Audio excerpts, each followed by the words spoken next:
काठमाडौँ तराई मधेस दूरत्वमार्ग सडक आयोजना देशको एउटा महत्त्वपूर्ण आयोजना हो। राष्ट्रिय गौरवका आयोजनामध्ये एकमा फस्ट ट्र्याक पनि पर्ने गर्छ, किनकि हरेक आयोजनालाई छिटो र छरितो काम सम्पन्न गर्नका लागि यस रोडले निकै ठूलो भूमिका खेलेको हुन्छ।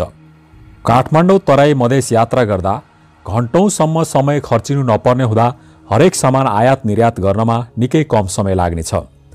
साथै यात्रुवाहकका लागि पनि एक ठाउँदेखि अर्को ठाउँमा जान निकै सहज हुने देखिन्छ। काठमाडौँदेखि निजगढसम्म पुग्ने 72 किलोमिटरको फस्ट ट्र्याक नेपाली सेनाले निर्माण गरिरहेको छ। 76 किलोमिटरमा नापमान भए तापनि रेखाङ्कनमा परिवर्तन भएकोले यसको दूरी घटेको हो। पहाडी क्षेत्रमा सडकको चौडाइ 25 मिटर र तराई क्षेत्रमा 27 मिटर रहेको छ। 4 लेनमा बनेको यस द्रुत मार्ग काठमाडौँदेखि तराई जोड्ने अर्थात् ललितपुरको खोकनादेखि निजगढ 12 सम्म विस्तार हुनेछ। 2074 साल वैशाख 21 गते नेपाल सरकारले यस फस्ट ट्र्याक बनाउने जिम्मा नेपाली सेनालाई दिएको थियो। त्यसअनुसार द्रुत मार्गको लागत भने झण्डै 2 खर्ब हुने अनुमान गरिएको छ। अन्तर्राष्ट्रिय मापदण्ड अनुसारको डिजाइन र दक्ष इन्जिनियरहरूद्वारा यसको निर्माण कार्य अगाडि बढिरहेको छ। यस आयोजनामा ठाउँ ठाउँमा सुरुङ र साना तथा ठूला पुलहरू पनि बन्दैछन्।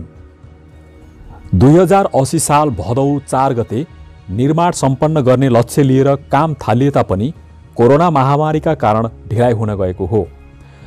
पछिल्लो स्थिति हेर्दा उक्त फस्ट ट्र्याकको काम नेपाली सेनाले द्रुत गतिमा अगाडि बढाइरहेको पाइन्छ।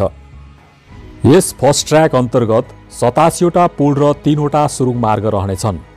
72 किलोमिटरको यस द्रुत मार्गमा 6.41 किलोमिटरको भाग भने पुल र सुरुङ मार्गले ओगट्नेछ।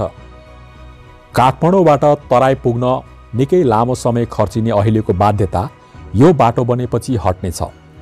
यो बाटो फराकिलोको साथै सिधा हुने भएकोले 1 घण्टामा पनि गन्तव्यमा पुग्ने अनुमान गरिएको छ।